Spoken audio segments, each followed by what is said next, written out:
ఎంతమంది ఇంజనీర్లు తయారవుతున్నారండి per year? AP Telangana కలిపి మొత్తం 6 lakh స్టూడెంట్స్ పాస్ అవుట్ అవుతారు, బోత్ ఇంజనీరింగ్ అండ్ డిగ్రీ కూడా పెట్టుకుని. ఓకే, సో ఇంత మందికి ఆబ్వియస్లీ ఎంప్లాయ్, మామూలు డిగ్రీలకు అయితే అసలు ఏమీ లేకుండా ఏమీ ఉండదు. ఇంజనీర్ అంటే అట్లీస్ట్ ఒక ఇంజనీర్ అని చెప్తాం.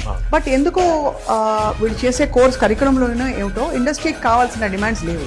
సో ఎంప్లాయబిలిటీ పెంచుకోవాలంటే ఇప్పుడు లేటెస్ట్ గా అడుగుతున్న ప్రోగ్రామ్స్, కోర్సెస్ ఏంటండి? ఫుల్ స్టాక్ డెవలప్మెంట్ కోర్సెస్ అడుగుతున్నారు మేడం, ఆటోమేషన్ రిలేటెడ్ అడుగుతున్నారు, అండ్ ఇప్పుడు ఏ డేటా సైన్స్ ఇవ్వచ్చు. ఇక్కడ పాయింట్ ఎక్కడ డిఫరెన్స్ వస్తుంది, కాలేజ్ లో ఉన్న సబ్జెక్ట్స్ మళ్ళీ వీళ్ళు విడిగా మేము టీచ్ చేసిన అవే టీచ్ చేస్తున్నారు.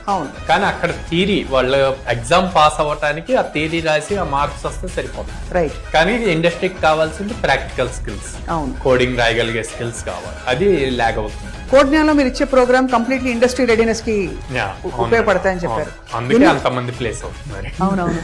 ఎన్ని రోజుల కోర్స్ అండి ఇది? 100 days ప్రోగ్రామ్. 100 days. వాళ్ళు 100 days ప్రోగ్రామ్ లో ఎంప్లాయబిలిటీ క్వశ్చన్స్ కి పెంచుకుంటారు.